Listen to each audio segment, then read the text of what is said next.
A reading from the Gospel of Luke, verses 13 through 35. That very day, two of them were going to a village of Emmaus, about 7 miles from Jerusalem, and they were talking with each other about all these things that had happened. While they were talking and discussing together, Jesus himself drew near and went with them. But their eyes were kept from recognizing him. And he said to them, "What is this conversation that you are holding with each other as you walk?" And they stood still, looking sad. Then one of them, named Cleopas, answered him, "Are you the only visitor to Jerusalem who does not know the things that have happened there in these days?" And he said to them, "What things?" And they said to him, "Concerning Jesus of Nazareth, a man who was a prophet, mighty in deed and word before God and all the people, and how our chief priests and rulers delivered him up to be condemned to death and crucified him. But we had hoped that he was the one to redeem Israel. Yes, and besides all this, it is now the 3rd day since these things happened. Moreover, some women of our company amazed us. They were at the tomb early in the morning, and when they did not find his body, they came back saying that they had even seen a vision of angels who said that he was alive. Some of those who were with us went to the tomb and found it just as the women had said, but him they did not see. And he said to them, "O foolish ones, and slow of heart to believe all that the prophets have spoken. Was it not necessary that the Christ should suffer these things and enter into his glory?" And beginning with Moses and all the prophets, he interpreted to them in all the scriptures the things concerning himself. So they drew near to the village to which they were going. He acted as if he were going further, but they urged him strongly, saying, "Stay with us, for it is toward evening, and the day is now far spent." So he went in to stay with them. When he was at table with them, he took the bread and blessed and broke it and gave it to them. And their eyes were opened and they recognized him, and he vanished from their sight. They said to each other, "Did not our hearts burn within us while he talked to us on the road, while he opened to us the scriptures?" And they rose that same hour and returned to Jerusalem. And they found the 11 and those who were with them gathered together, saying, "The Lord has risen indeed, and has appeared to Simon." And they told what had happened on the road, and how he was known to them in the breaking of the bread.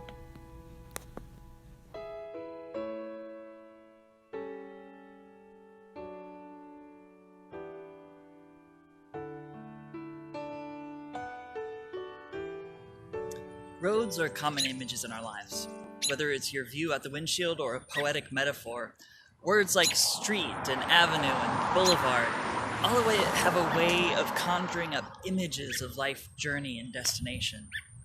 From the Beatles on Abbey Road to Willie Nelson's On the Road Again to Robert Frost and his 2 roads dividing in the wood, the idea of road captures everything from aimless wandering to intentionally going.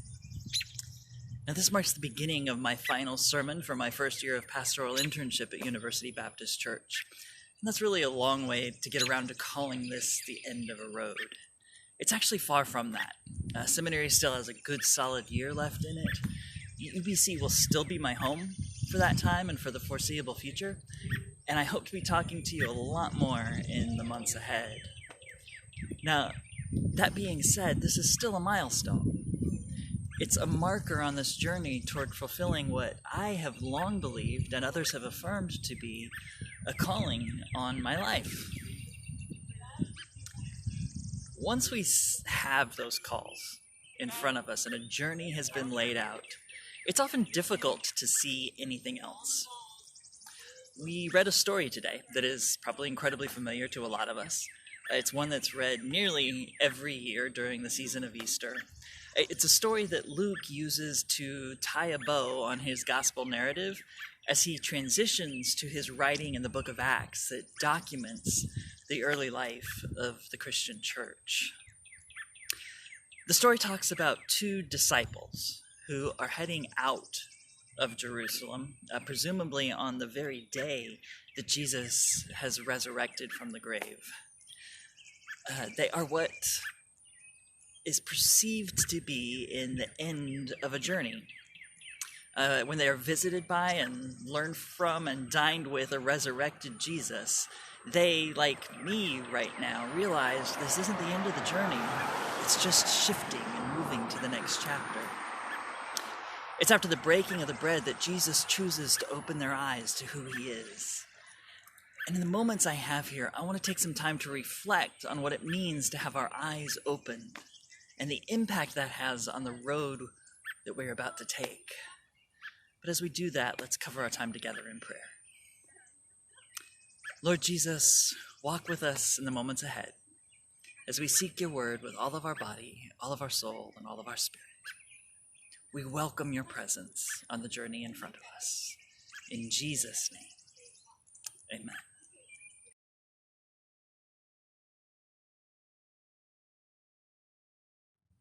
I always thought the Emmaus story had such a pastoral sense to it. It's very relational in nature and conjures up the image of a Jesus who just wants to be with his people where they are. My early days in the music industry, I was traveling with an artist who recorded a song, and the chorus simply said, "Somewhere between where you are and Emmaus, the Savior wants to come and walk with you." Now, it's a beautiful image, don't get me wrong, and I don't think it's an inaccurate one at all. But I've also come to believe that it doesn't paint the whole picture of what was happening on that road. The people were leaving Jerusalem. And I say people because while it describes two men, we know that often in the Gospels, specifically in Luke, it might mention men at the exclusion of any women or children that were traveling with them. So I'd like to leave open the possibility that it was more than just three people walking down the road that day. Regardless of how many people there were, it might be surmised that the ultimate goal of Jesus in this encounter isn't just to appear in his resurrected state to his people, but rather to get them back to Jerusalem. In some ways, this is more like a shepherd with a hook reaching out to pull his sheep back from the edge of a cliff. Now, my entire life as a student, I have had a fear of not being where I'm supposed to be when I'm supposed to be there, not just as a student, but in my professional life as well. I actually have dreams that border on nightmares about this very thing. But I think when our eyes are opened to Jesus and the presence of the Spirit in our lives, we're given a sense of discernment to know where we are supposed to be and when we are supposed to be there, and maybe even why we are supposed to be there. Never in the dialogue with Christ on the road or as they ate together does Jesus say, "Now, go back to Jerusalem." He simply presents them with the reality that what he has told them has come to pass. And as they reflected on everything that they had learned from Jesus during the course of his life and ministry, they realize where they are supposed to be, back in Jerusalem with their fellow disciples.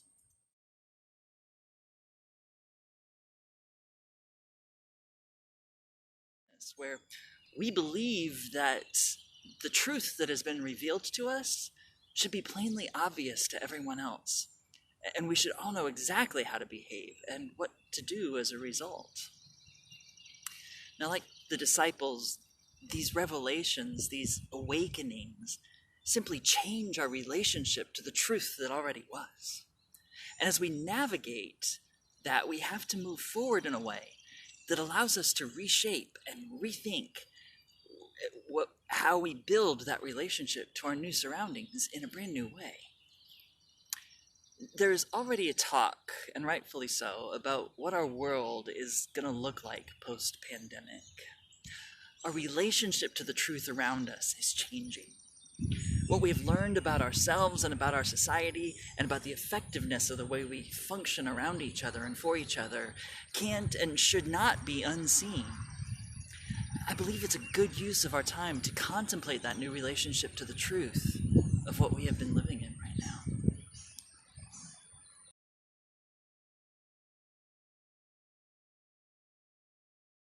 I finished a project this week that I've been working on for nearly a year. It's a wood burning of a guitar that makes up the face of a clock, with all the notes of Western notation in music replacing the numbers of the clock.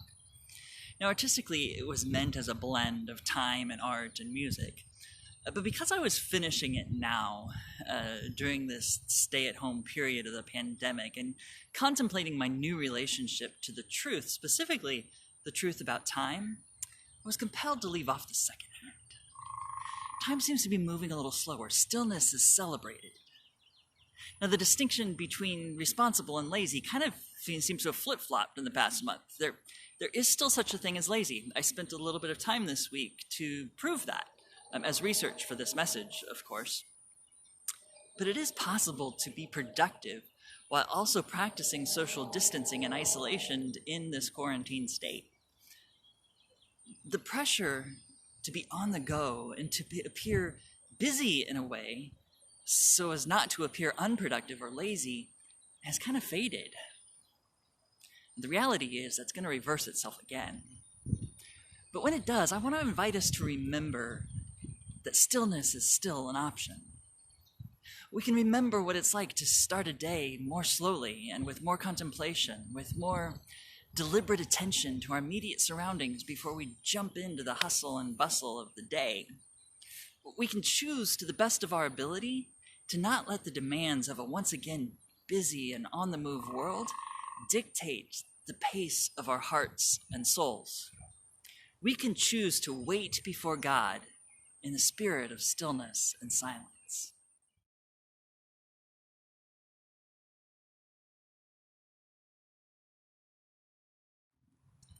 Now, the text tells us that Emmaus was 7 miles from Jerusalem.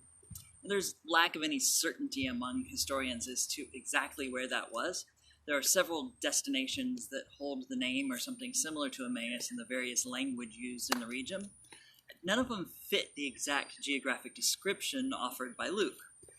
One such location is, however, about 3.5 miles from Jerusalem, which would fit the narrative if it's read as a 7-mile round trip. Regardless, at the point that the disciples were sitting with Jesus, he breaks the bread and opens their eyes to see who he is. The journey is only halfway done.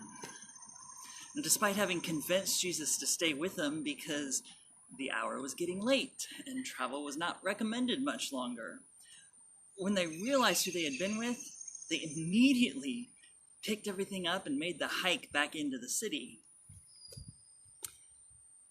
We've gone through these moments in our relationship to the truth of life, and it's not an end or a destination, it's a launching place. Getting to the end of our stay-at-home orders will be the beginning of, pardon the tired expression, a new normal.